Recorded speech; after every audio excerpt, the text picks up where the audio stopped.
साल 2022 बीत चुका है और नए साल 2023 में भी एक बड़ी चिंता जिसने 2022 में भी तमाम देशों की नींद उड़ाकर रखी अभी भी बरकरार है और वो है मंदी की आहट। नमस्कार, स्वागत है आपका स्वदेश और में मैं हूं आपके साथ अनिल राणा।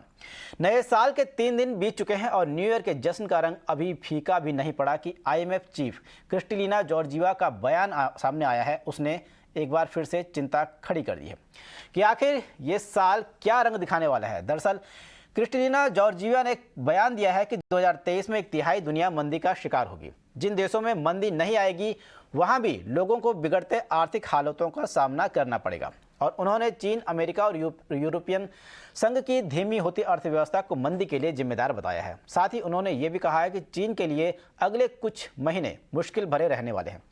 40 सालों में पहली बार चीन की इकोनॉमिक ग्रोथ दुनिया की ग्रोथ की तुलना में काफ़ी कम रह सकती है।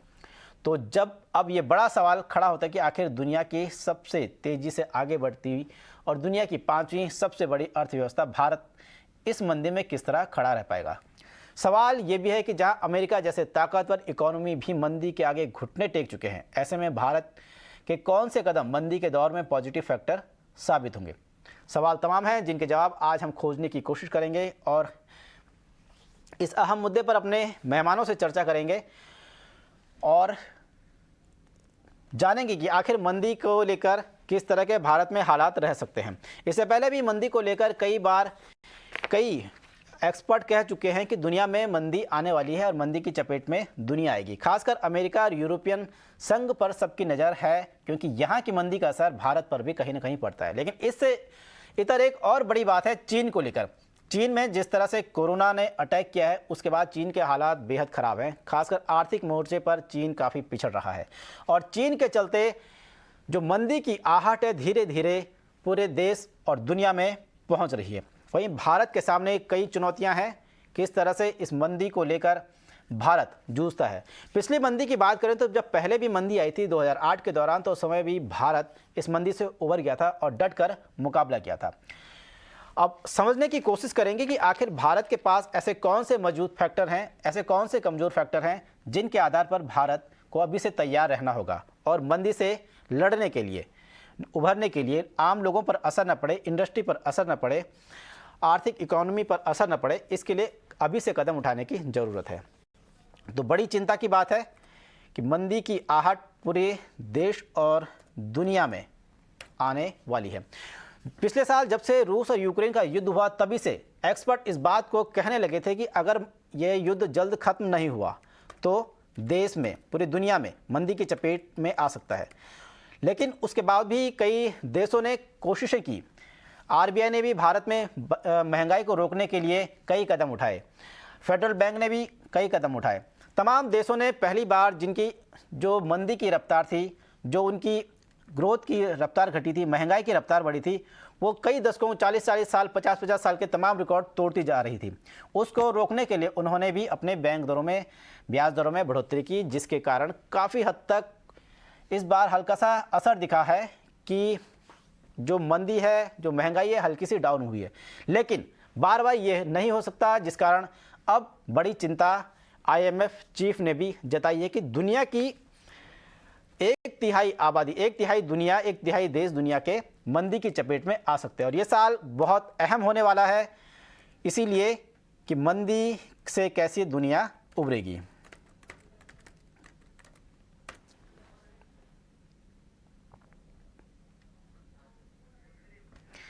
तो IMF की चेतावनी को सभी को ध्यान में रखना होगा और 2023 में मंदी की दर, वृद्धि दर रहेगी वो 2.7% रहेगी। IMF की प्रमुख क्रिस्टलिना जॉर्जिवा ने ये बात कही है और ये बात ऐसे समय में कही है जब रूस और यूक्रेन के युद्ध को 10 महीने हो चुके हैं और अभी तक ये युद्ध खत्म होने का कोई नाम नहीं ले रहा है। ऐसे में ग्लोबल हालात काफ़ी बिगड़ सकते हैं और इसी पर बातचीत करने के लिए मंदी को लेकर हमारे साथ जुड़ गए हमारे economic expert Manish Gupta sir. Manish Gupta sir, आपका 18 आवर स्वदेश में बहुत बहुत स्वागत है। जैसे कि IMF चीफ ने आशंका जताई है कि दुनिया की 1/3 जो दुनिया है वो अब मंदी की चपेट में आ सकती है। सर, इन चीज़ों पे आगे जाने से पहले सबसे पहले मैं ये समझना चाहूँगा कि आखिर मंदी होती क्या है, ये आती कब है, जाती कब है, मंदी का असर क्या पड़ता है, बेरोजगारी पर, रोजगार पर क्या पड़ता है, और चीज़ों पे, खाने पीने की चीज़ों पे, मतलब पूरे परिप्रेक्ष्य में समझना चाहूँगा कि मंदी आखिर होती क्या है। देखिए, मंदी की स्थिति क्या है जब अर्थव्यवस्था स्लो हो जाए, और आसान शब्दों में समझते हैं। जी। जैसे अगर किसी व्यक्ति का रोजगार चला जाए या उसकी आय घट जाए, मानसिक वार्षिक या मंथली आय घट जाती है, तो उसकी परचेजिंग पावर घट जाती है। यानी उसे लगता है अगर मेरी आज इनकम कम है तो मैं खाने पीने के सामान पर तो खर्चा करूं, लेकिन ट्रैवल करने ना जाऊं, घूमने फिरने ना जाऊं, गिफ्ट ना बांटूं, महंगे कपड़े ना खरीदूं, ब्रांडेड वॉचेज या इस तरह की लग्जरी आइटम्स को खरीदने की कोशिश ना करूं, इन पर रुक जाऊं। हम्म। तो जैसे जैसे आदमी की आय घटी, हम्म। वह इन महंगी चीजों का, महंगी पार्टियां, शादी में आना जाना, बड़े प्रोग्राम करना, महंगे खर्चे करना कट कम करता है। जैसे ही वो खर्चा कम करता है, उस बिजनेस से जुड़े लोगों की, उसमें भी lower class, middle class, high class लोग हैं, उनकी भी अपनी इनकम घटती जाती है। तो धीरे धीरे करके ये सर्कुलेशन, ये चक्कर घूमता जाता है और लोगों की आय घटने लगती है। और जब जब कुछ आइटम्स को बिकना बंद हो जाएगा तो उनका प्रोडक्शन रुक जाएगा, उनका प्रोडक्शन इकट्ठा हो जाएगा, उनकी बिक्री बंद होगी, तो धीरे धीरे करके ये असर सब जगह फैलने लगेगा। कहीं जूतों पर अगर बिक्री कम हुई, कहीं जूते बिक्री बंद हुई, तो महंगी जैकेट बिक्री बंद हुई, गाड़ियां बिक्री बंद हो रही है, तो इंटरनेशनल ट्रेवल बंद हुए, डोमेस्टिक, तो क्या वो चीजों पर धीरे धीरे मंदी आती गई। एक इंडस्ट्री का प्रभाव दूसरे पे, दूसरे का प्रभाव तीसरे को, तीसरे प्रभाव चौथे पर चलता चला जाएगा। इससे, और ये प्रॉब्लम किसी भी एक देश की ना होकर पूरे विश्व की हो जाती है, और कभी कभी कुछ खास हिस्सों की हो जाती है। तो मैं समझता हूं मंदी का तात्पर्य है चीजों की बिक्री का कम होना, जिसकी वजह से ओवरऑल एम्प्लॉयमेंट में कमी होना, लोगों की आय में कमी हो जाना, जिसकी वजह से रहन सहन के स्तर में गिरावट आना है। शानदार तरीके से आपने बहुत सरल शब्दों में आपने बताया। सर एक चीज़ और समझना चाहूँगा, बहुत बेसिक सा शब्द है ये भी, आईएमएफ के बारे में भी समझना चाहूँगा कि आखिर आईएमएफ ने जो ये आशंका जताई है, आईएमएफ की रिसर्च क्या होती है, कितनी गंभीर होती है, कितनी इसको हल्के में, कितने हल्के या कितनी गंभीरता से इस रिसर्च को लेना चाहिए। और आईएमएफ ने प्लान तो बता दिया कि आने वाले टाइम में मंदी है, लेकिन ये नहीं बताया कि आखिर इसका निजात कैसे मिले, इस मंदी से उभरने का कोई तरीका कुछ बताया नहीं है। क्योंकि सबसे पहले हम समझते हैं इंटरनेशनल मुद्रा कोष, इंटरनेशनल मॉनेटरी फंड यानी आईएमएफ, वो विश्व की सर्वोपरि संस्थाओं में से एक है जो मौद्रिक मामलों को मॉनिटर करती है। देखिए, ये हिंदुस्तान में कोई स्वयंसेवी वित्त पोषित संगठन नहीं है, ये पूरे विश्व की सभी देशों की यूएनओ से फंडेड एक ऐसी संस्था है जो अपनी एनालिसिस और रिसर्च करती है, जो ये बताती है कि क्या चल रहा है और आने वाले समय में वित्त की पोजीशन क्या होगी, रिसेशन क्या रहेगा, किस देश में, किस हिस्से में, एशिया, अमेरिका, यूरोपियन यूनियन, इन सब में जीडीपी की पोजीशन क्या रहेगी, रोजगार की पोजीशन क्या रहेगी, ये मॉनिटर करती है देश विदेश की हर बड़ी घटना की। जैसे यूक्रेन में युद्ध चल रहा है, तो यूक्रेन के युद्ध के क्या प्रभाव पड़ रहे हैं, उससे चाइना, जिस तरीके से चाइना में कोविड की वजह से जो हाहाकार मचा है, जो लाशों के अंबार लगे हैं, उससे चाइना की इकोनॉमी पर कितना प्रभाव है। अगर चाइना जैसे मैन्युफैक्चरिंग हब का संकट में आ जाना, तो अमेरिका, ईयू, इंडिया, इन सब पे क्या उसका इम्पैक्ट होगा, उससे और ऐसे ही हजारों फाइनेंशियल, इकोनॉमिक, बिजनेस के मुद्दों पर अपनी राय रिसर्च टीम के साथ आंकड़ा प्रस्तुत करने का काम करती है एमएफ, यानी इंटरनेशनल मॉनेटरी फंड। इस आईएमएफ की जो एमडी है क्रिस्टीना जॉर्जिएवा, इन्होंने एक आशंका जताई है, उन्होंने कहा था देश के, विश्व के तीसरे बड़े हिस्से में, जिसमें चीन, यूरोपियन यूनियन और अमेरिका, इनमें मंदी की संभावना हो रही है। अब इसमें मंदी के उन्होंने अलग अलग कारण बताए हैं। कोई एक अकेला कारण मंदी के लिए हो ऐसा नहीं लग रहा है, ऐसा लग रहा है जैसे जिस तरीके से स्फोट हुआ है कोविड का, लाखों, रादर करोड़ों में लोग कोविड से पीड़ित हो रहे हैं, और इसके बावजूद भी चीन ने अपने देशों के दरवाजे खोल दिए, उनके ट्रैवलर बाहर जा रहे हैं, चीन में लोग आ रहे हैं। इसका नतीजा ये हो रहा है कि कोरोना का विस्फोट बढ़ता जा रहा है, और इंटरनली चाइना में बिजनेस बंद हो रहे हैं, जिस पर विश्व पर दूरगामी प्रभाव पड़ रहे हैं। और ठीक इसी तरीके से, जिस तरीके से यूक्रेन में जिस तरह से रूस की सेना ने यूक्रेन को तहस नहस कर दिया है और बिल्कुल। लगातार वहां पे रिकंस्ट्रक्शन होना है, तो बिल्कुल। चीजों की महंगाई बढ़ रही है, इसकी वजह से वहां पे कंस्ट्रक्शन होना है, जिसकी वजह से वापस स्लो डाउन होगा, क्योंकि वहां की वजह से वहां का प्रोडक्शन बंद है। बिल्कुल सर, जी। ये एक चीज़ और समझना चाहेंगे कि जो आईएमएफ चीफ ने जताया है कि अमेरिका, चीन, यूरोपियन संघ, ये तमाम जो देश हैं जो इनकी वजह से जो मंदी की आहट है वो सुनाई दे रही है, लेकिन ये समझना चाहेंगे कि इन देशों का तमाम दुनिया पे किस तरह असर पड़ेगा और इनका खासकर भारत पे कितना असर पड़ सकता है। सबसे महत्वपूर्ण बात यह है कि हम भारत के वासी हैं, हमें ये देखना होगा इस ग्लोबल रिसेशन का भारत पर क्या इम्पैक्ट पड़ सकता है। देखिए, सबसे बड़ी बात यह है कि जिस तरीके से चीन में अगर रिसेशन आता है तो इसको इसको इंडिया के लोग पॉजिटिव निगाह से देखते हैं।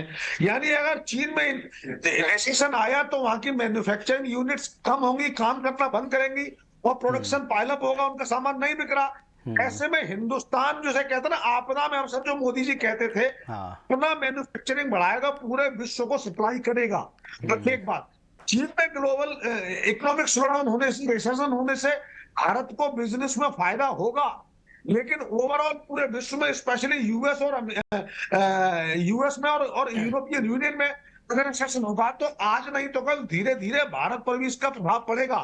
सबसे पहले लग्जरी से लेकर उसके बाद hospitality, tourism, manufacturing, luxury, high end item, इन सब चीजों पर प्रभाव शुरू होगा और अंततः रोजगार, सॉफ्टवेयर, इन पर प्रभाव भी पड़ेगा।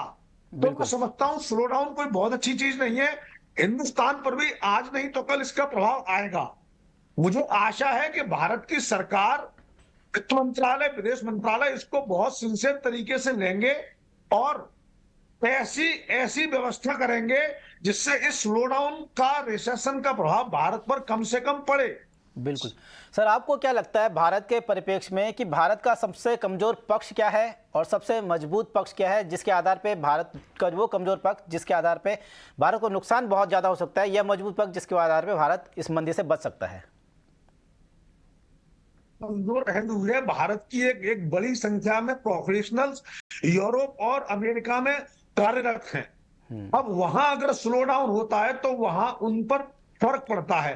तो सबसे पहले उनको जो इंडिया, उनसे वहां से जो इंडिया को रेमिटेंस आती है, तो भारत में जो विदेशी मुद्रा उस वजह से आती है, वो विदेशी मुद्रा घटेगी।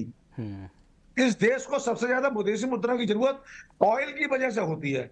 इस एक थोड़ी सी संतुष्टि की बात यह है कि सरकार जिस तरीके से इलेक्ट्रॉनिक व्हीकल पर काम कर रही है, हमें ऑयल में धीरे धीरे डॉलर्स की जरूरत कम होगी, लेकिन ग्लोबल रिसेशन होने से सबसे पहले जो वहां के रह रहे लोगों को परेशानी हो, दूसरे हमारे इंपोर्ट जो एक्सपोर्टर्स हैं उनको बड़ी समस्या होगी, उनका पेमेंट सबसे पहले अटकेगा, दूसरा उनके ऑर्डर कैंसिल होंगे, तीसरा उनके ऑर्डर स्लो होंगे, चौथा उनके पेमेंट में आने में समस्याएं होंगी, स्लो होंगे और उसकी वजह से उन्हें नुकसान उठाना पड़ेगा।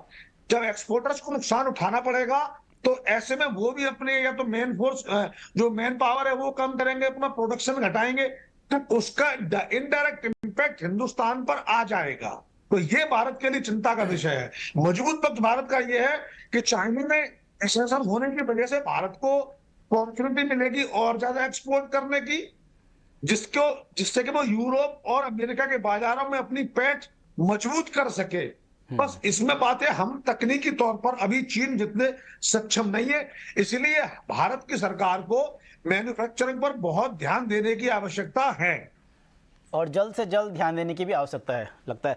सर, एक चीज़ और समझना चाहेंगे, मौजूदा परिस्थितियों को देखते हुए भारत की अर्थव्यवस्था कैसी है? क्योंकि अभी हम रोज़ खबरें देखते हैं कि यहाँ से इतनी नौकरियाँ चलेगी, अगले दिन खबरें चलते हैं यहाँ से इतनी नौकरियाँ मिल गई है, कभी देखते हैं कि इंक्रीमेंट घट गया है, कभी बोलते हैं इंक्रीमेंट बढ़ गया, तमाम तरह के एक तरह से उतार चढ़ाव रोज़ देखने में आ रहा है। तो इस आधार पर समझना चाहेंगे कि अभी भारत की अर्थव्यवस्था में हो क्या रहा है? देखिए, भारत की अर्थव्यवस्था अब एक मजबूत दौर में है, जहां हम इस तरह के झटके से संभलने में सक्षम हैं। हम देशवासियों को यह विश्वास करने की जरूरत है कि जीएसटी जैसे अच्छे कदमों की वजह से टैक्स की चोरी न केवल रुकी है, बल्कि अब देश जीडीपी के तौर पर लगातार आगे बढ़ रहा है, हमारी जीडीपी इंक्रीज हो रही है। आप देखेंगे तो दिसंबर का कलेक्शन पिछले माह से पीयर माह से 15% ज्यादा था। हम लगभग 1.25 से 1.5 लाख करोड़ के ब्रैकेट में घुस रहे हैं। हर साल 1.5 लाख करोड़ का जीएसटी कलेक्शन हो रहा है। ज्यादा जीएसटी कलेक्शन का मतलब हमारी सेल परचेज लगातार ज्यादा हो रही है, व्यापार देश में बढ़ रहा है।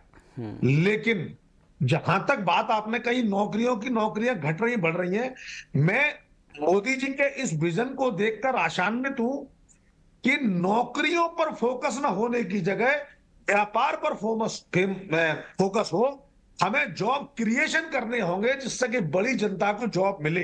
सिर्फ सरकारी नौकरी पर डिपेंड होने की आवश्यकता नहीं है। और दूसरी बड़ी महत्वपूर्ण बात, ये मैं मैसेज आपके चैनल के माध्यम से देना चाहता हूं, इस देश में जॉब की कमी आज भी नहीं है। जरूरत है स्किल्ड एम्प्लॉइज की। हमारे यहाँ स्किल बेस्ड एजुकेशन की कमी है। सरकार को, मुझे उम्मीद है सरकार स्किल बेस्ड अगर एजुकेशन पे ध्यान देगी, स्किल डेवलपमेंट और स्किल ट्रेनिंग पे ध्यान देगी, तो हम इस जॉब वाली समस्या को, रोजगारी की समस्या को ज्यादा बेहतर तरीके से हैंडल कर पाएंगे।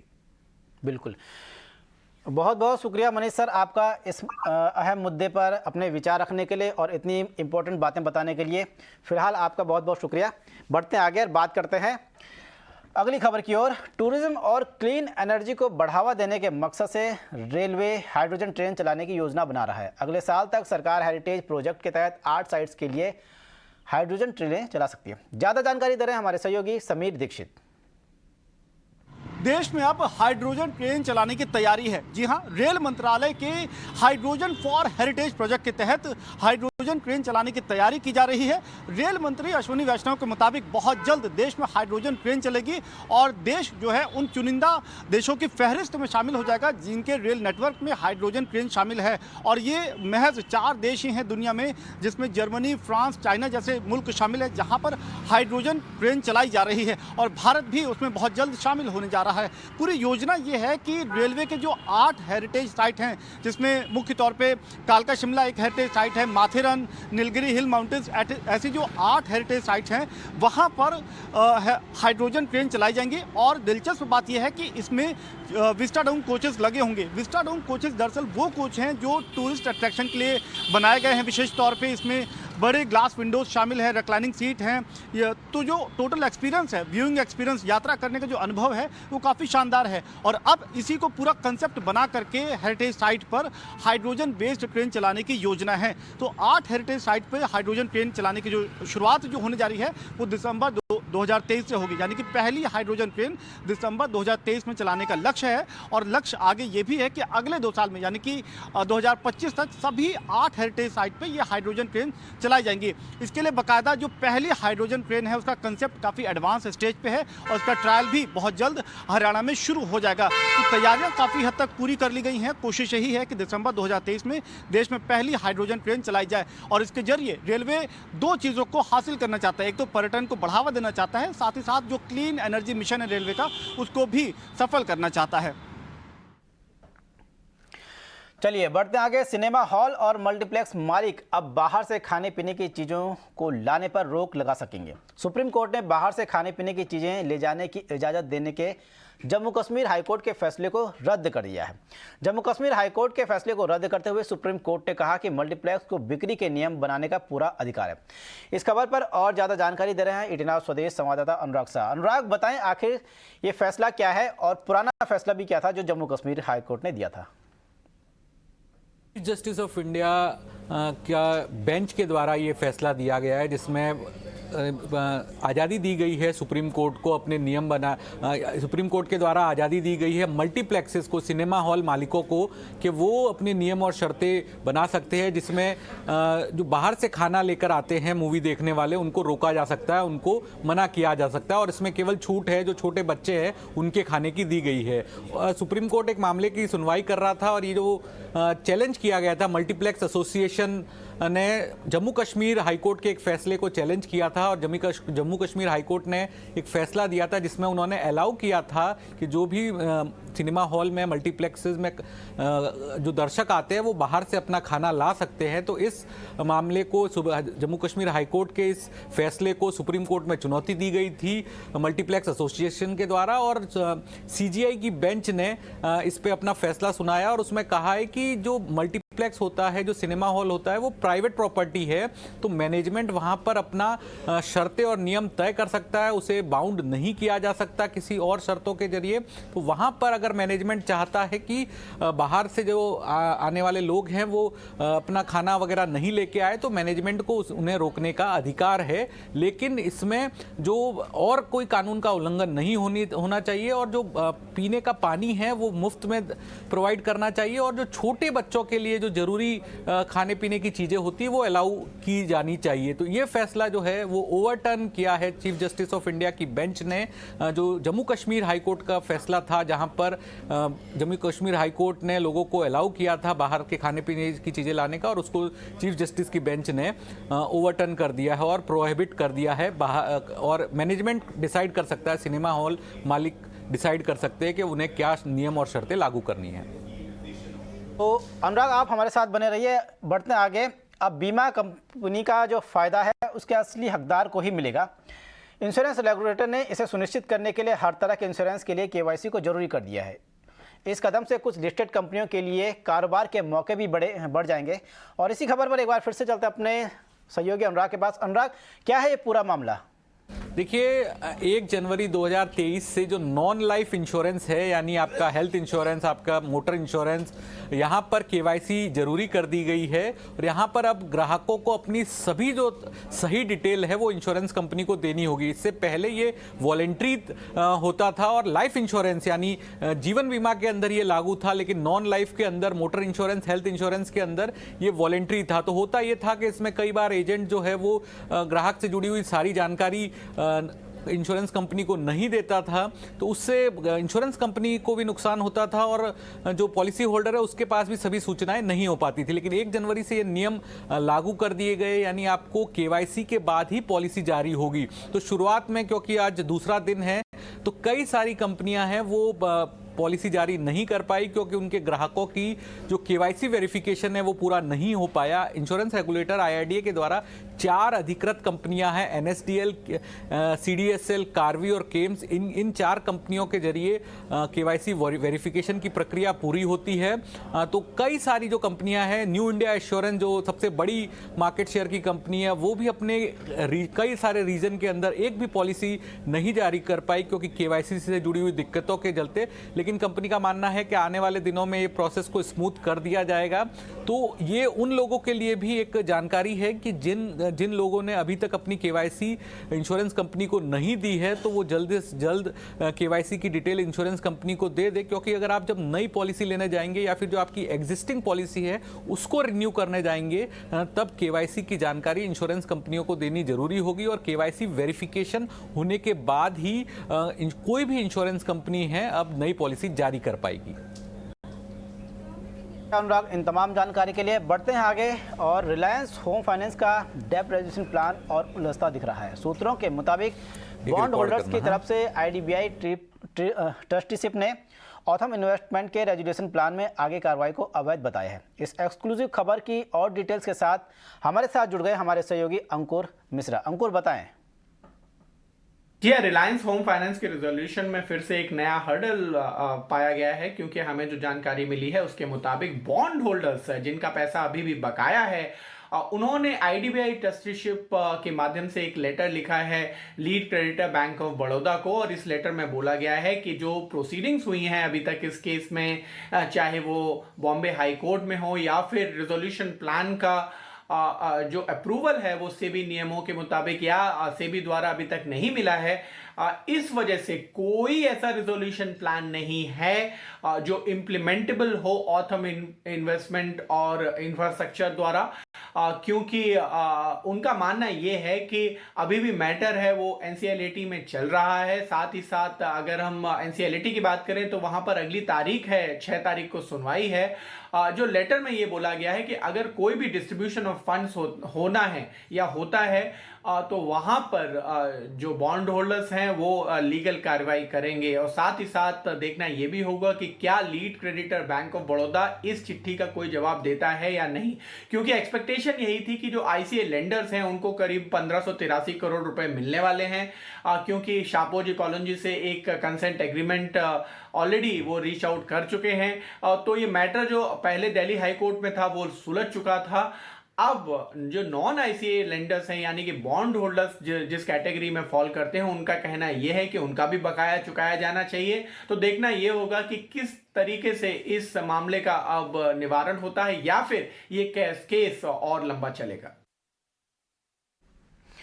और अब कोरोना के खतरे के मद्देनजर एक राहत की खबर है। स्वास्थ्य मंत्रालय के सूत्रों के हवाले से कोविड-19 के दूसरे बूस्टर डोज की जरूरत नहीं है।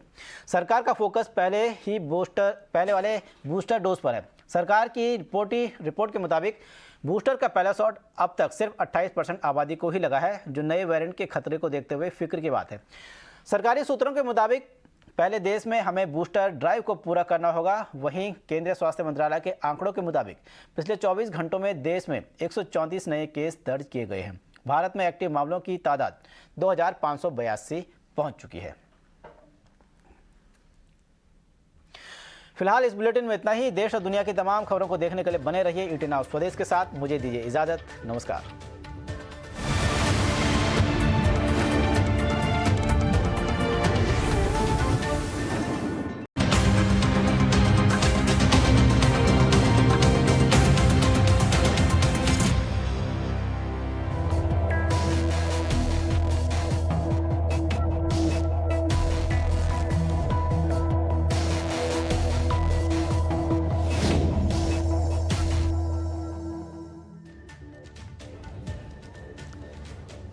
नमस्कार, स्वदेश विशेष देख रहे हैं आप। मैं हूं आपके साथ प्रशांत पांडे। आज के शो में होगी उस पहलू पर बात जिसे हम अक्सर करते हैं नजरअंदाज। इस कॉम्पिटिटिव लाइफ में हमेशा बेहतर करने की जद्दोजहद में हम अक्सर सेहत से समझौता करते हैं और मुफ्त में ले लेते हैं ढेर सारा स्ट्रेस। वैसे तो ये स्ट्रेस जो है वो सेहत पर अक्सर भारी पड़ता है, लेकिन कुछ नुकसान ऐसे भी हैं जिसकी भरपाई नहीं हो पाती।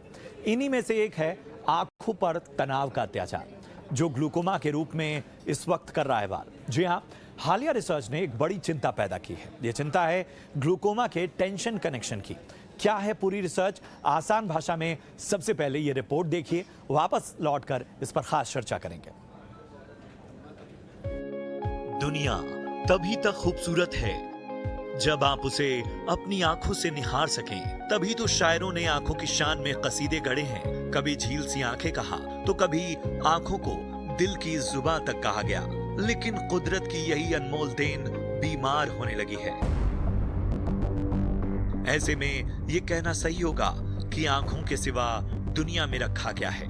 आज के दौर की दौड़ती भागती जिंदगी और उसमें बढ़ता तनाव आंखों की सेहत पर भारी पड़ रहा है। ताजा रिसर्च कहती है कि ज्यादा स्ट्रेस लेना आपकी आंखों की रोशनी छीन सकता है। एक स्टडी के मुताबिक तनाव से ग्लूकोमा या विजन लॉस के अलावा आंखों से जुड़ी कई बीमारियों का खतरा बढ़ता जा रहा है। आपको पता भी नहीं चलता, मगर आपकी नजरें धीरे धीरे कमजोर होने लगती हैं। रिसर्च कहती है कि 2040 तक दुनिया भर में ग्लूकोमा के मरीजों की संख्या बढ़कर 11 करोड़ के आसपास पहुंच जाएगी।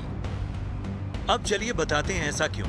दरअसल लगातार तनाव से ऑटोनोमिक नर्वस सिस्टम में असंतुलन पैदा हो जाता है और वस्कुलर डीरेगुलेशन से आंखों और दिमाग पर नेगेटिव असर पड़ता है। इससे इंट्राऑक्यूलर में प्रेशर बढ़ता है। साथ ही एंडोथेलियल डिसफंक्शन यानी फ्लैमर सिंड्रोम और सूजन पैदा होती है। इस दबाव से आंखों की नर्व्स और ब्लड वेसल्स में कार्टिसोल नाम के हार्मोन प्रभावित होते हैं। जब हम तनाव में होते हैं तब आंखों के अंदर मौजूद फ्लूइड में तनाव बढ़ने से दबाव बढ़ता है, जिससे ब्लड वेसल्स के सूखने का खतरा रहता है। इससे आंखों की कई गंभीर बीमारियों का रिस्क बढ़ जाता है। हालांकि आंखों से जुड़ी ज्यादातर बीमारियों का इलाज मौजूद है, लेकिन कई बार ये काफी खर्चीला होता है। लेकिन ये भी सच है कि लापरवाही और इलाज में देरी से नुकसान की भरपाई मुश्किल हो जाती है। ऐसे में सवाल है कि हमें किन बातों का ख्याल रखना चाहिए, कैसे पहचाने कि आपकी आंखों पर मंडरा रहा है ग्लूकोमा का खतरा और कैसे इससे बचाव करें। ब्यूरो रिपोर्ट, ET नाउ स्वदेश।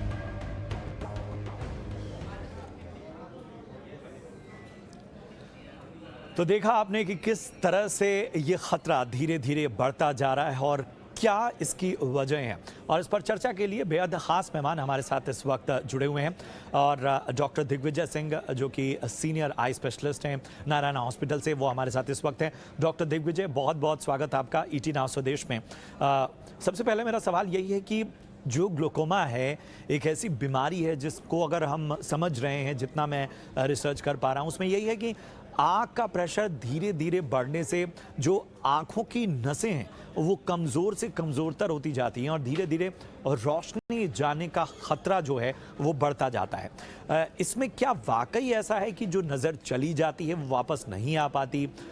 ज़रा इस पर ज़रा रोशनी डालें, और क्या है ये ग्लूकोमा और कितना इत्तेफाक रखते हैं इस रिसर्च से कि बहुत तेज़ी से दुनिया इस खतरे की ओर बढ़ रही है? बिल्कुल जी। ग्लूकोमा या जिसको हम काला मोतिया भी कहते हैं, ये बेसिकली एक ऐसी बीमारी है जिसमें आंखों का प्रेशर बढ़ने से आंखों के नस पे दबाव पड़ता है और उससे जो नस है उसका डैमेज हो जाता है। नस का डैमेज हो जाने से रोशनी धीरे धीरे चले जाती है। पहले आसपास का दृष्टिकोण, फिर धीरे धीरे सेंट्रल रोशनी भी चले जाती है। क्योंकि ये इतना धीरे होता है, अक्सर तौर पे हमें महसूस भी नहीं होता है और धीरे धीरे रोशनी खत्म हो जाती है। अनफॉर्चुनेटली इसमें एक बार रोशनी चली जाए तो हम उसको वापस नहीं ला सकते। और जहां तक आपने पूछा सवाल कितना कॉमन है, आप ऐसा समझ सकते हैं कि कुल मिलाकर के 60 मिलियन केस ग्लूकोमा के या फिर ग्लोबली अब हो गए हैं और उसमें से 1/4 केसेस इंडिया में मिलते हैं, इंडिया में पाए गए हैं। बिल्कुल, तो ये आंकड़ा जो है वो ये बता रहा है कि वाकई ये ख़तरा कितना बड़ा है। एक चीज़ और डॉक्टर मैं समझना चाहूँगा, जो इस रिसर्च में कहा गया है कि जो मौजूदा जीवन शैली है जिसमें स्ट्रेस बढ़ता जा रहा है, कम नींद की बीमारी लोगों को बढ़ रही है, ये बहुत बड़ा फैक्टर है। कितना इसको अगर हम समझना चाहें, आखिर क्यों इस तरह की स्थितियाँ जो हैं वो हमारे आँखों पर प्रेशर डाल रही हैं? बिल्कुल जी। काला मोतिया या ग्लूकोमा जो है, ये एक डिजीज है जो कि लाइफस्टाइल डिजीज के कारण और बढ़ रहा है। आजकल बढ़ते हुए डायबिटीज मेलाइटस या शुगर की बीमारी, बढ़ता हुआ बीपी, बढ़ता हुआ ऑब्स्ट्रक्टिव स्लीप एप्निया, ऐसी बीमारी जिसमें खर्राटे ज्यादा लिए जाते हैं, रात में बेचैनी कई बार हो जाती है, बढ़ता हुआ तनाव, दवाइयां, स्टेरॉइड जैसी दवाइयां जिनका इस्तेमाल बढ़ गया है, अस्थमा के कारण, पोल्यूशन के कारण, स्किन की डिजीजेस के कारण, कोविड के बाद हमने देखा है कि स्टेरॉइड बहुत यूज हुआ है लोगों में। तो ये सारे कारण हैं जो हमारे को काला मोतिया और बढ़ रहा है। एक और बात भी है कि जैसे जैसे हम इस बारे में और अवेयर हो रहे हैं और आपके चैनल के जरिए और कई माध्यमों के जरिए हम लोगों तक पहुंच पा रहे हैं, तो लोग इस बीमारी को अब जल्दी भी पकड़ पा रहे हैं, इसलिए भी इसकी प्रेवलेंस ओवरऑल बढ़ती दिखाई दे रही है। बिल्कुल, बिल्कुल। तो एक अवेयरनेस बहुत ज़रूरी है जिसके ज़रिए आप इस बीमारी को वक्त पर पहचानेंगे। हालांकि किस तरह से इसे पहचाना जाए, किस तरह से इसका इलाज की ओर बढ़ते हैं, क्या क्या ऑप्शंस मौजूद हैं, इस पर भी डॉक्टर दिग्विजय से हम चर्चा करेंगे। लेकिन इस वक्त एक बेहद ख़ास मेहमान श्वेता जी हमारे साथ जुड़ चुकी हैं, जो कि जानी मानी डाइटिशियन है। श्वेता जी, सवाल मेरा आपसे है कि जब हम लाइफस्टाइल की बात करते हैं, स्ट्रेस की बात करते हैं, तो इसका सीधा असर हमारे खान पान, हमारी डाइट पर पड़ता है। तो ज़रा बताएं कि ये जो स्पेसिफिक तकलीफ़ है, इसके लिए या आँखों की ओवरऑल प्रोटेक्शन के लिए, उसकी मजबूती के लिए हमें किस तरह की डाइट फॉलो करनी चाहिए, किस तरह का लाइफस्टाइल मेंटेन करना चाहिए? जैसा डॉक्टर सिंह ने बताया इसके पहले कि आजकल का हमारा जो लाइफस्टाइल है वो बहुत ज्यादा स्ट्रेसफुल है, जिसके कारण भी काफी लाइफस्टाइल डिसऑर्डर्स हो रहे हैं, जैसे कि डायबिटीज है या हाइपरटेंशन है। तो पहला तो हमें लाइन ऑफ ट्रीटमेंट यही रखना है कि ये सारे लाइफस्टाइल डिसऑर्डर्स हम ज्यादा टारगेट करके इसको कंट्रोल में लाए। For example, your blood sugars है या फिर आपका जो हाइपरटेंशन है, ये सारी चीजें कंट्रोल में लाए।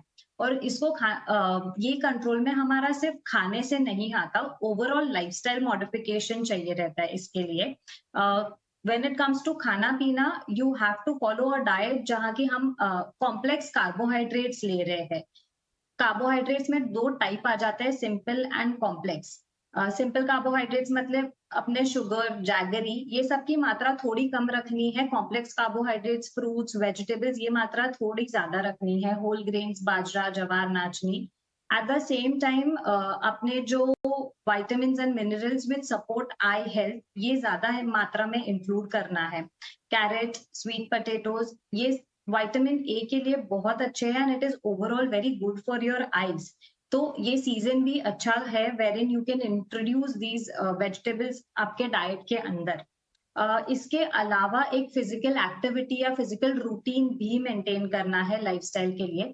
अगर आप बहुत ज्यादा स्ट्रेस्ड है तो आपको वो एरिया में भी काम करना पड़ेगा जहां से आपका स्ट्रेस मैनेजमेंट भी अच्छा खासा हो एंड उसके कारण आपको हाइपरटेंशन या डायबिटीज जैसी बीमारी आपकी कंट्रोल में रहे। बिल्कुल बिल्कुल, तो ये वो अहम बातें हैं जिसका आपको विशेष रूप से ध्यान रखना होगा। और श्वेता ने बहुत बेहतर तरीके से बताया कि आपको आपकी जो डाइट है उसको किस तरह से प्लान करना चाहिए, आपकी जो थाली है उसमें क्या क्या चीज़ें होनी आवश्यक हैं। उनसे और चर्चा करेंगे, थोड़ा और डिटेल में हम समझने की कोशिश करेंगे कि कहाँ कहाँ हमसे अपनी डाइट में गलतियाँ हो जाती हैं। हम मान लेते हैं कि हाँ ये तो बेहतर फूड है, लेकिन वो कहीं ना कहीं नुकसान पहुँचा रहा है। इस केस में डॉक्टर दिग्विजय, एक बार फिर मैं आपके पास आना चाहूँगा।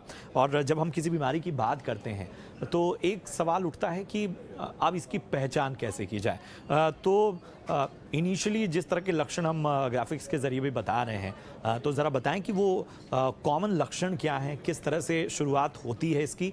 और इसके साथ ही ये भी जानना चाहेंगे कि आखिर कौन कौन से टेस्ट जो हैं, चाहे वो इनिशियल लेवल पे हों चाहे एडवांस्ड इसके टेस्ट कराने हो, तो किन किन टेस्ट से गुजरना होता है।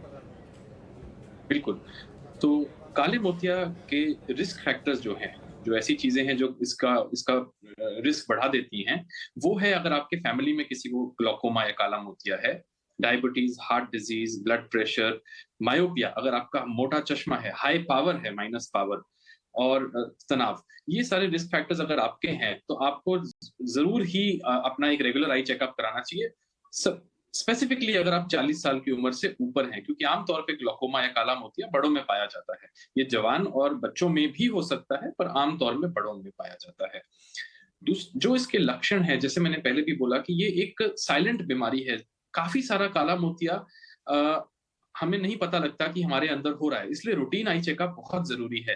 परंतु अगर आपकी आंख में लाली हो, दर्द हो, कभी आपको रोशनी के आसपास रंगीन घेरे दिखाई दें किसी बल्ब के आसपास, या आपको लगे कि मेरा दृष्टिकोण कम हो रहा है, एक हिस्सा कुछ मेरी रोशनी का कम हो रहा है, या फिर आपके आंख में शाम के समय लाली या दर्द ज्यादा महसूस हो, तो आप जरूर एक आंखों के डॉक्टर को तुरंत दिखाएं। ज्यादातर जो इसके जैसे टेस्ट हैं या जो वो आंखों का डॉक्टर चेक करेंगे, वो आपके आई का प्रेशर चेक करेंगे। सो जैसे हमारा ब्लड प्रेशर होता है, वैसे ही आंखों में भी एक दबदबा, एक प्रेशर होता है। ये जो प्रेशर है अगर बढ़ जाए तो काला मोतिया या ग्लोकोमा होता है। ये प्रेशर चेक किया जाएगा, आपकी रोशनी चेक करी जाएगी। कुछ टेस्ट इमेजिंग के होते हैं जिसमें आपके आंखों के अंदर रेटिना और नस को देखा जाएगा, और उसके बाद कुछ टेस्ट जैसे आपका दृष्टिकोण, विजुअल फील्ड देखा जाता है, जिसमें कि देखते हैं कि आपको आसपास का कितना दिखाई दे रहा है। ये सब टेस्ट आपके आंखों के डॉक्टर करेंगे और इसके बेसिस पे वो डायग्नोसिस बनाएंगे। उसके लिए फिर बाद में इलाज शुरू होता है। ठीक है, हम उन इलाज पे भी आएंगे। आपने बहुत ही विस्तार से बताया कि आखिर वो कौन कौन से ऐसे टेस्ट हैं जिनसे गुजरना होगा और उसके ज़रिए जो है वो इसका पता लगाया जाता है। हालांकि ये माना जाता है कि 40 की जो उम्र है वो एक पड़ाव है, वो बैरियर है जहाँ से आपको इस बीमारी के लिए फ़िक्र शुरू कर देनी चाहिए। इसके लिए पहले से कहीं ना कहीं प्रिकॉशन लेना चाहिए। श्वेता जी, मैं आपके पास आना चाहूँगा। हम अक्सर अगर आँखों की बात करें तो जैसा मैंने अपने शुरुआती इंट्रो में भी बोला कि हम बहुत सी चीज़ों को नज़रअंदाज कर देते हैं। हमारा जो खान पान है, ज़रा मैं समझना चाहूँगा कि इस तरह की दिक्कत हमें अक्सर, जैसा डॉक्टर ने बताया कि 40 की उम्र के पास शुरू होती है। जाहिर सी बात है कि हमारी जो फाउंडेशन है वो मजबूत होनी चाहिए। तो हम अपने बच्चों को या हम अपनी जो यंग एज है उसमें किन चीज़ों को अपनी डाइट में शामिल करें और वाकई कौन सी ऐसी चीज़ें हैं जो कहीं ना कहीं इसको एक तरह से बढ़ावा देने का काम करती हैं या नुकसान पहुंचाने का काम करती हैं, ज़रा उसके बारे में रोशनी डालें। ओके तो बचपन से ही मतलब when a kid is 2 years old तो तभी से ही हमें उनको शुगर और सॉल्ट ये जो दो चीजें हैं वो इंट्रोड्यूस नहीं करना है। जब हम ये दोनों चीजें इंट्रोड्यूस करते हैं तभी जाके बच्चों को पता चलता है इसका टेस्ट कैसा होता है एंड दे स्टार्ट बिकमिंग फसी ईटर्स। तो ये दोनों चीजों की मात्रा कम रखनी है एंड इसके बाद जो नेचुरल फूड्स है, जो फ्रूट्स है, वेजिटेबल्स है, वो रॉ फॉर्म में अगर दिए जाएंगे तो उसका अब्जॉर्प्शन अच्छा खासा होगा। अगर ये अब्जॉर्प्शन अच्छा हो रहा है उनके बॉडी के अंदर तो it is preparing them later अपने स्टेज लाइफ में जो ये सारे डिसऑर्डर्स है या डिजीजेस है उससे प्रिवेंट करने में काफी हेल्प करता है, क्योंकि जो एक नींव रखी जाती है वो मजबूत हो जाती है by eating raw fruits and vegetables. ये एक चीज है। एज एडल्ट्स हमें अवॉइड करना है अगेन कंजम्पशन शुगर का, प्रोसेस्ड जो सारी चीजें हैं, जो भी एक पैकेट के अंदर आती है चीजें, वो कुछ भी हो सकता है आपका, मतलब अ पैकेट ऑफ चिप्स हो सकता है, a packet of like glucose biscuits हो सकता है। ये सारी चीजें भी at the same time avoid करनी है।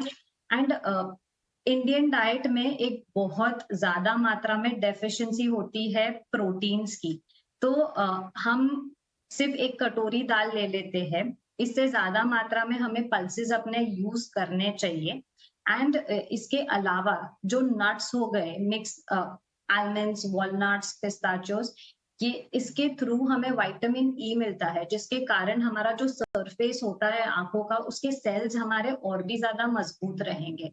तो nuts, fruits, vegetables raw form में and low amount of processed foods, low amount में शुगर और लो अमाउंट में सॉल्ट, ये सारी चीजों का ख्याल रखना है एकदम ही कम उम्र से।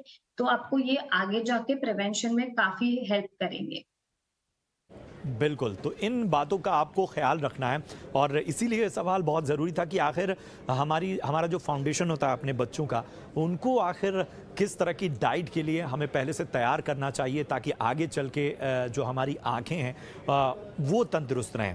हम शरीर के बाकी हिस्सों के लिए तो बहुत कुछ कर लेते हैं, लेकिन आँखों के लिए कहीं ना कहीं हम ये मान के चलते हैं कि ठीक है साहब, हम इनका ध्यान रख रहे हैं, अभी ठीक चल रही हैं, लेकिन एक वक्त के बाद इनमें भी तकलीफ बढ़नी शुरू हो जाती है। डॉक्टर दिग्विजय, एक चीज़ मैं समझना चाहूँगा, आपने जिक्र किया कि आपको क्या क्या लक्षण जो हैं नज़र आने चाहिए जिसकी वजह से आप समझ जाइए कि ये तकलीफ़ हो रही है। आजकल हम देखते हैं कि ये सब लक्षण अगर आप ग्लूकोमा या ऐसी बीमारियों की तरफ नहीं भी जा रहे हैं तो भी इस तरह के लक्षण कई बार मौसम बदलने पे या किसी तरह के इन्फेक्शन में नज़र आते हैं। जब इस तरह की बात हो तो भी क्या श्योर होने के लिए आपको ग्लूकोमा या बाकी तरह के टेस्ट जो हैं या जो नसों की जांच है जिसका आप जिक्र कर रहे थे उसकी ओर जाना चाहिए, और हाँ तो वो फिर वो कौन कौन से तरीके हैं उसके लिए? जी, आपने सही फरमाया। ये जो लक्षण आ रहे हैं ये एक तरीका है आपकी आंखों का आपसे कहने के लिए कि भी हमें कुछ रिक्वायरमेंट है, हम परेशानी में हैं। तो ऐसा ज़रूर है कि आपको एक आंखों के डॉक्टर के पास जाना चाहिए। खास तौर पे जैसे मैंने बताया, अगर आपकी उम्र ज़्यादा है और अगर आप ज़्यादा कंप्यूटर स्क्रीन वगैरह पर भी रहते हैं, तब भी ऐसे लक्षण अक्सर महसूस हो जाते हैं। और उस केस में भी, उस स्थिति में भी आपको एक आंखों के डॉक्टर के पास ज़रूर जाना चाहिए। आपकी आंखें कुछ आपसे मदद चाहती हैं, तभी वो ऐसा लक्षण दे रही हैं। पर अगर ऐसे लक्षण होते भी हैं तो अगर ग्लूकोमा रूल आउट हो भी जाता है, तब भी आपके डॉक्टर जो हैं आपको कोई और दवाइयां देंगे ताकि आपकी आंखें जो हैं रिलैक्स हो जाएं, रेस्ट हो जाएं, स्ट्रेस में ना रहें। और यदि काला मोतिया निकलता है तो उसका एक इलाज अलग से शुरू हो जाता है जो आजीवन चलता है। बिल्कुल। डॉक्टर दिग्विजय, एक चीज़ और हम समझना चाहेंगे, आजकल हम देखते हैं कि किसी तरह का इन्फेक्शन या आंखों में रेडनेस जब होती है तो लोग जो हैं वो किसी मेडिकल स्टोर पे गए या किसी अपने परिचित से बात की और एक कोई ड्रॉप ले लिया और उसका इस्तेमाल किया। हालांकि ये ग्लूकोमा से बिल्कुल अलग सवाल है, लेकिन चूंकि लक्षण की बात हो रही है तो मैं ये देख रहा हूँ ये ट्रेंड कि लोग डॉक्टर के पास ना जाके खुद ही जो हैं वो डॉक्टर बन जाते हैं, वो एक सामान्य मेडिकल स्टोर पर पूछ लेते हैं कि साहब कौन सा ड्रॉप डालें, कितना फ़र्क होता है? और ये आई ड्रॉप्स जो होते हैं वो ज़रा बताएं कि ये कितने ख़तरनाक हो जाते हैं एक वक्त के बाद अगर उनका ओवरडोज हो जाए या उनको बिना प्रिस्क्रिप्शन के अगर आप इस्तेमाल करें। बिल्कुल जी। ये सवाल एक्चुअली ग्लोकोमा से अलग भी है, लेकिन ग्लोकोमा से लिंक्ड भी है, क्योंकि ये जो है एक बहुत खतरनाक प्रैक्टिस है लोगों की, और हमारे आम पब्लिक में ये बहुत होता है। जैसे आपने बताया कि जाकर के मेडिसिन को स्टोर से ले लेते हैं, और ज्यादातर ये जो स्टोर है ये आपको या तो एंटीबायोटिक की दवाई दे देंगे या फिर कोई स्टेरॉइड की दवाई दे देंगे। एंटीबायोटिक दवाई बार-बार लेने से रेजिस्टेंस बन रहा है, इन्फेक्शन और स्ट्रांग हो रहे हैं। हमारे भारत में एंटीबायोटिक रेजिस्टेंस बहुत बढ़ गया है, और स्टेरॉइड की दवाई अगर लेते हैं तो लाली तो तुरंत सही हो जाती है, लेकिन स्टेरॉइड के अपने नुकसान, और उसमें से एक नुकसान ग्लोकोमा बनना या काला मोतिया बनना है। बल्कि उस समय तो लक्षण सही हो जाएंगे, पर थोड़े समय का फायदा लंबे समय का नुकसान कर बैठेगा। तो ये सब प्रैक्टिस बिल्कुल ठीक नहीं है, और ओवर द काउंटर मेडिसिन बहुत लिमिटेड हैं जो सरकार ने ओवर द काउंटर के लिए अप्रूव करी हैं।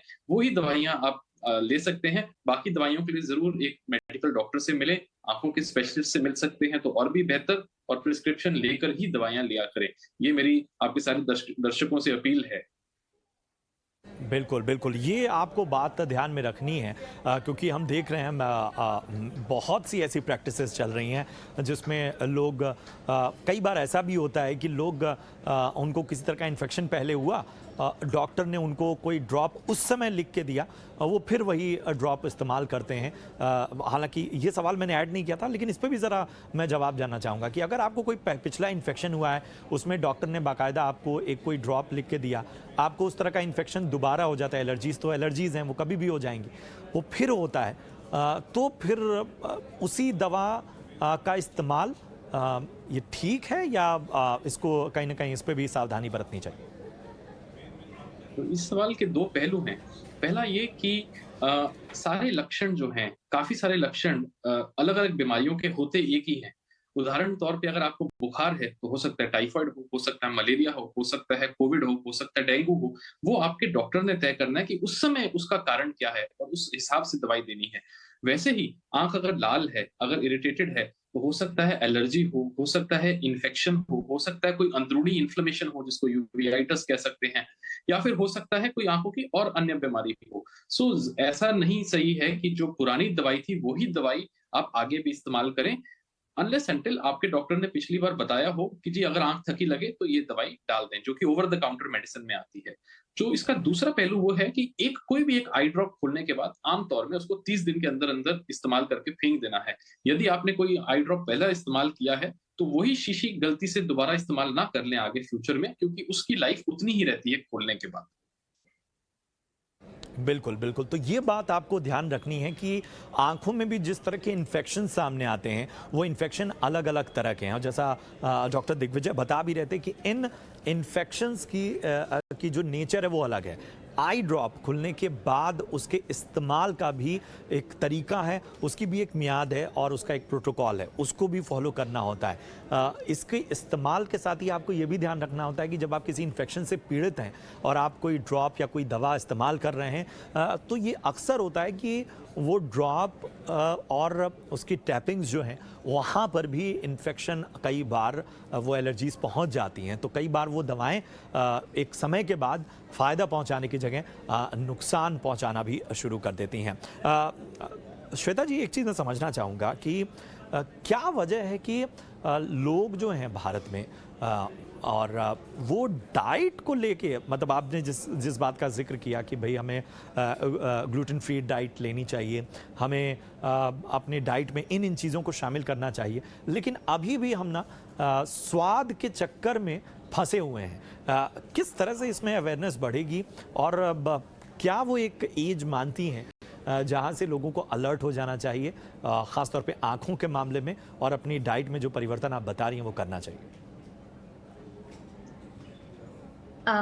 यहाँ पर मैं एक स्टेटमेंट बोलना चाहूंगी कि जब तक हमारी सिर्फ फीमेल्स किचन में है तब तक आपको सारा स्वाद अनुसार सब चाहिए, बट जब जो दिन से हमारे मेल्स भी एंटर करने लगते हैं किचन के अंदर, तो तभी ये जो सारी दिक्कत आती है या ये कंप्लेन्स आते हैं कि हर एक खाने में स्वाद चाहिए।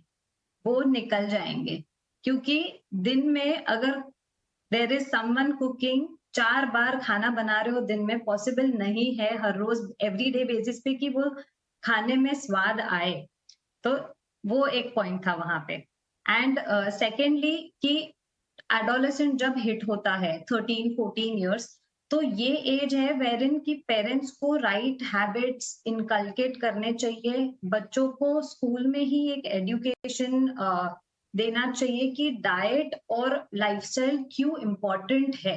हम सारा एजुकेशन दे देते हैं history regarding, geography regarding, but बच्चों को उनके फ्यूचर में ही उनके हेल्थ के रिगार्डिंग जो प्रॉब्लम्स आते हैं वहां पे हम एजुकेट नहीं कर पाते।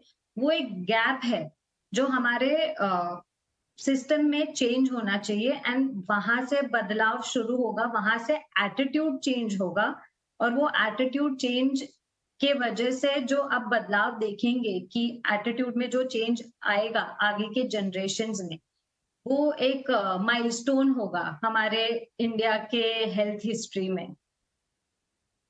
बिल्कुल बिल्कुल, और ये बदलाव बहुत ज़रूरी है, ये जागरूकता बेहद आवश्यक है। डॉक्टर दिग्विजय, एक छोटा सवाल आपसे आखिरी जाते जाते मैं लेना चाहूँगा। जब हम ड्रॉप्स की बात कर रहे थे और जब हम इन सारी चीज़ों की बात कर रहे थे, उसमें एक चीज़ और है कि हम देखते हैं कि लोग जो हैं वो आई टीयर्स या आँखों में एक नमी बनी रहे, उसके लिए भी लंबे वक्त तक इन आई टीयर्स ड्रॉप्स का इस्तेमाल करते हैं। तो ज़रा बताएं, ये प्रैक्टिस ठीक है क्या? जो लुब्रिकेंट आई ड्रॉप्स हैं, आई टीयर्स जो सर्टिफाइड आई ड्रॉप्स हैं, ये लंबे समय तक इस्तेमाल बिल्कुल करे जा सकते हैं। आजकल शुष्कपन, आंखों में ड्राइनेस का काफी ज्यादा प्रेवलेंस बढ़ा हुआ है, तो आप ले सकते हैं। बट अगर आपने लंबी कोई दवाई लेनी पड़ रही है, तो फिर आप, मैं दोबारा कहूंगा, अपने नेत्र विशेषज्ञ से जाकर जरूर मिलें, ताकि वो आपको गाइड कर सके कि सही दवाई लंबे समय तक कौन सी है। क्योंकि इन सब दवाइयों में प्रेजर्वेटिव्स होते हैं और ये प्रेजर्वेटिव्स ही नुकसान करते हैं। दवाइयों की ही जब बात करें तो वेरी क्विकली मैं आपको बताऊंगा कि जैसे हम काला मोतिया है, इसको हम लोग दवाइयों से ट्रीट कर सकते हैं। अगर इसको जल्दी समय पे पकड़ा जाए तो वो दवाइयां भी आजीवन चलती हैं, पर वो दवाइयां उस हिसाब से बनी है कि वो आजीवन आंखों पे नुकसान ना दे, बल्कि आंखों का कंट्रोल कर सके। सो ऐसा है कि लंबे ड्रॉप्स यूज होते हैं, आजीवन भी यूज होते हैं, जैसे ग्लोकोमा की दवाई हो गई, पर एक पर्टिकुलर प्रिस्क्रिप्शन के साथ उसको करें, खुद ना यूज करें। बिल्कुल बिल्कुल, ये आपको ध्यान रखना है। बहुत बहुत शुक्रिया करेंगे डॉक्टर दिग्विजय और श्वेता जी, आप दोनों का बहुत ही अच्छा विश्लेषण आप लोगों ने किया। उम्मीद यही करते हैं कि जो भी शंकाएं दर्शकों के दिमाग में होंगी या जिस तरह की भी क्वेरीज लोगों के दिमाग में होंगी, उन सभी सवालों को हमने छुआ है और हमने उन सभी का समाधान दर्शकों के सामने रखने की कोशिश की। बहुत बहुत धन्यवाद एक बार फिर से आप दोनों का, हम इस कार्यक्रम में जुड़ने के लिए, शो में जुड़ने के लिए। उम्मीद है कि आपको ये चर्चा पसंद आई हो। फिलहाल पूरी टीम को दीजिए इजाजत, आप देखते रहिए ET Now स्वदेश। नमस्कार।